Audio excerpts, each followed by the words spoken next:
सी ये जो एक्टिन और मायोसिन है इन्हीं का रोल होता है कंट्रैक्शन एंड रिलैक्सेशन करना। समझ आने बात।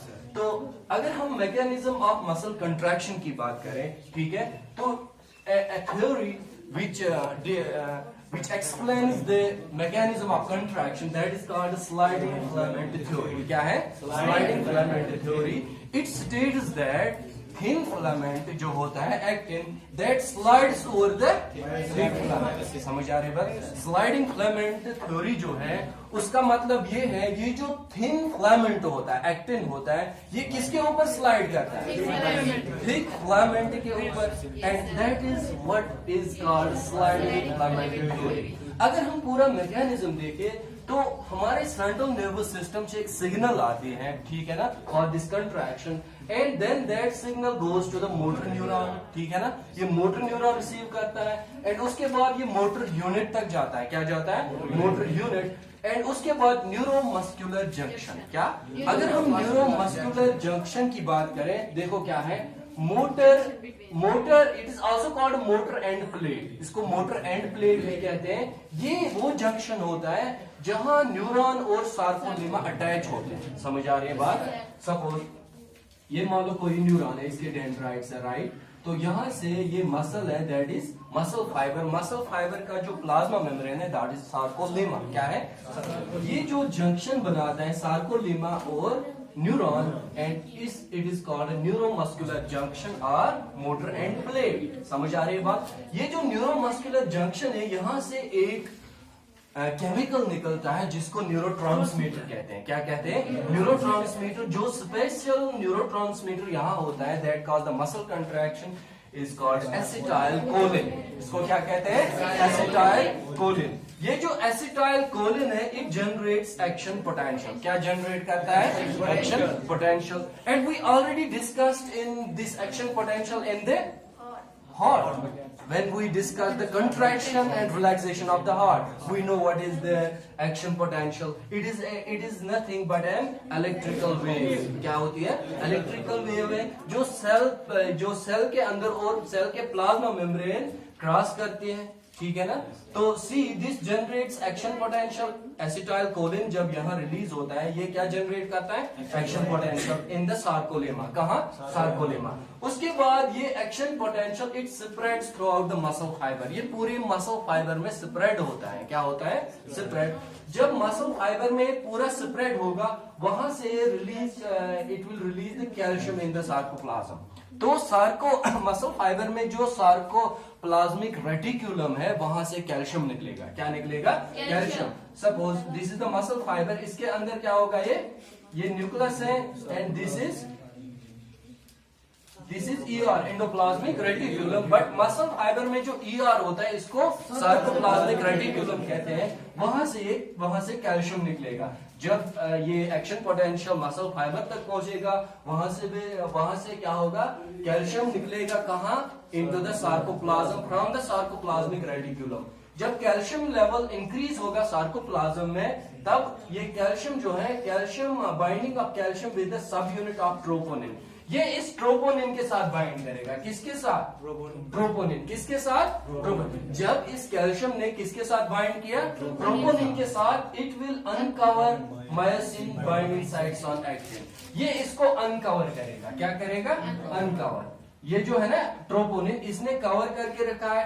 As long as this troponin is bond to this actin filament it will not bind to the myosin. समझ आ रही है बात? अब जब ये अनकवर होगा, ये ना अनकवर, इसने निकाला यहां से, ठीक है, इसको इनएक्टिवेट किया, तब जाके क्या होगा? अनकवर, तब जाके formation of the cross link between actin and myosin. इसका मतलब है ये जो एक्टिन है, ये मायोसिन जो है, ये किसके साथ बाइंड करे? मान लो ये मायोसिन यहाँ है, ये मायोसिन का हेड है, ये फिर एक्टिन के साथ बाइंड करेगा। क्या करेगा? एक्टिन के साथ bind. You can see that here, ठीक है ना। ये फिर यहाँ मायोसिन के साथ बाइंड करता है। तो that is what is called the cross link. Cross link का मतलब है जब कैल्शियम निकलता है वो किसके साथ बाइंड होता है? ट्रोपोनिन के साथ, ठीक है ना। ये ट्रोपोनिन जो होता है it is actually this troponin is a masking site, ठीक है ना। ये मास्क करता है उस साइड को एक्टिन के अंदर जो मायोसिन के साथ बाइंड होता है, ठीक है ना। अब जब कैल्शियम रिलीज होगा ये यहाँ बाइंड होगा, ठीक है ना, यहाँ बाइंड होगा, तो इसका मतलब है ये इस myosin binding site on actin जो इसको अनकवर करेगा। समझ आ रही है बात। तो इसके बाद ये मायोसिन कहाँ बाइंड होगा, एक्टिन के गुना एक्टिन के साथ बाइंड होगा।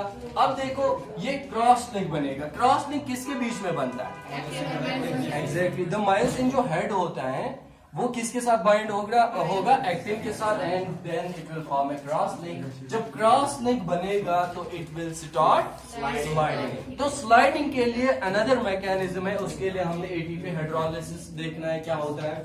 देखो सी हियर, जब एटीपी मायोसिन, देखो वी ऑलरेडी डिस्कस्ड, ये जो हेड होता है इट इज एटीपी। क्या होता है, it is a binding site for ATP, right. अब यहां देखो आप, जब एटीपी इसके हेड में होता है, at that time it is not bond to the actin, ठीक है ना, it is not bond to the actin. And उसके बाद एटीपी की हाइड्रोलिसिस होगी। क्या होगी, ये एटीपी हाइड्रोलिस होगा इनटू एडीपी एंड फॉस्फेट, ठीक है ना। वो इसके बाद जब इसके ये फॉस्फेट निकलेगा और एडीपी, ठीक है ना, at that time it starts binding to the actin. अब ये यहाँ आप देख रहे हो कि now ADP and phosphate has formed after the hydrolysis of ATP, and now in this structure you find this myosin head it now binds to the actin. ये किसके साथ बाइंड होता है, बिकॉज इसके अंदर क्या है, ADP and phosphate है। उसके बाद that is what is called formation of cross bridge। ये क्रॉस ब्रिज तब बनाएगा जब एटीपी हाइड्रोलिसिस होगा, एटीपी की हाइड्रोलिसिस, वहां से एटीपी, वहां से एडीपी और फॉस्फेट निकलेगा, ठीक है ना। दीज ट्रायंगल्स शो एडीपी, ये दो ट्रायंगल्स एडीपी है, एक ट्रायंगल है फॉस्फेट। समझ आ रही है बात। ये जब बनते हैं एडीपी और फॉस्फेट तो फिर एक्टिन के साथ बाइंड होता है मायोसिन हेड, ठीक है ना, तो क्रॉस ब्रिज बनेगा, ठीक है ना। क्रॉस ब्रिज बनने के बाद क्या होगा, वी विल फाइंड यहां से फॉस्फेट एडीपी बाहर निकलेगा, हेड से बाहर निकलेगा और फॉस्फेट भी बाहर निकलेगा। तो here A stroke will be develop, जिसको हम पावर स्ट्रोक कहते हैं। जब ये फॉस्फेट बाहर निकलेगा तो it will now move to the next side of the actin binding. पहले तो एक साइड पे बाइंड हो गया एक्टिन के, अब ये हेड थोड़ा स्लाइड करेगा। क्या करेगा, slide. It will shift to the new binding side, and in this way this actin will also show movement, sliding, ठीक है ना।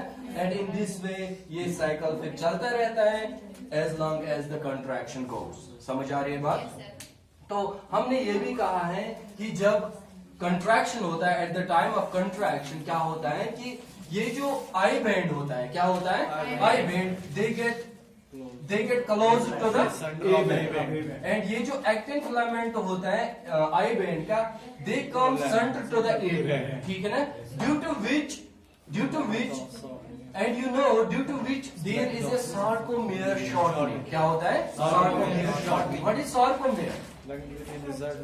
ये जो लेंथ होती है बिटवीन टू Z लाइन्स, इसको सार्कोमियर कहते हैं। And during contraction what happens, these, ये जो सार्कोमियर है ये शॉर्ट हो जाता है। हाउ, बिकॉज ये जो आई बैंड होता है, I band come closer to the A band, ठीक है ना।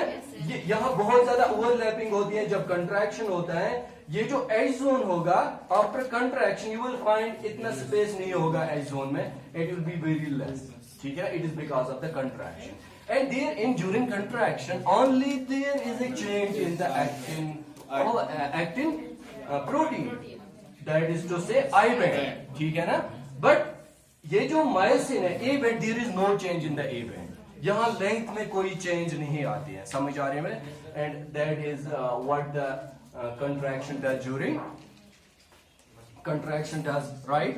तो अब ये भी हो गया, ठीक है ना, mechanism of contraction। and we also know that during rigorous muscle contraction exercise, at that time tremendous amount of lactic acid is produced in our muscles। क्या, बहुत ज्यादा lactic acid produce होता है हमारे muscles में। तो वो जो lactic acid होता है, क्या होता है, lactic acid जब बहुत ज्यादा लैक्टिक एसिड बना, ठीक है ना, वही लैक्टिक एसिड फिर उसके बाद क्या होगा, दैट विल बी, वो भी ट्रांसपोर्ट होगा लिवर में, समझ आ रही है बात। तो लिवर में उसका फिर से पायरावेट बनेगा, समझ आ रही है बात। देखो जब मसल्स में ज्यादा एक्सरसाइज होती है तो लैक्टिक एसिड बनेगा, क्या बनेगा, लैक्टिक एसिड, लैक्टिक एसिड। तो lactic acid due to the anaerobic breakdown of glucose, ठीक है ना। तो एनारोबिक ब्रेकडाउन ऑफ ग्लूकोज होता है, तो in that process lactic acid is formed, ठीक है ना।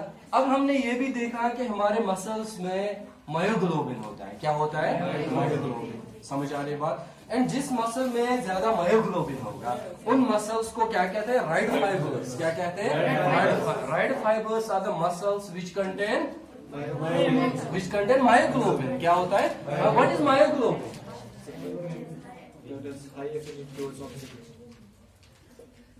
Myoglobin is like haemoglobin, red pigment होता है, समझ आ रही है बात, जिसका एफिनिटी होता है फॉर ऑक्सीजन,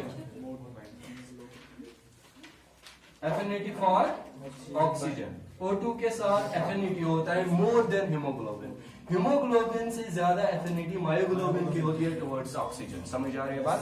अब बात ये है जिन मसल्स में ये मायोग्लोबिन होता है वो रेड दिखाई देते हैं, रेडिश होते हैं, क्या होते हैं, reddish, and those muscles are called red fibres. एंड जिनके अंदर ये मायोग्लोबिन नहीं होगा, जिन मसल्स के अंदर ये मायोग्लोबिन नहीं होगा उन मसल्स को क्या कहते हैं, व्हाइट फाइबर्स, व्हाइट फाइबर्स, ठीक है ना।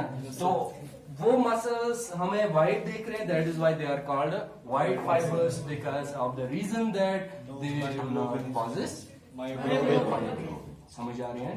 And this is all.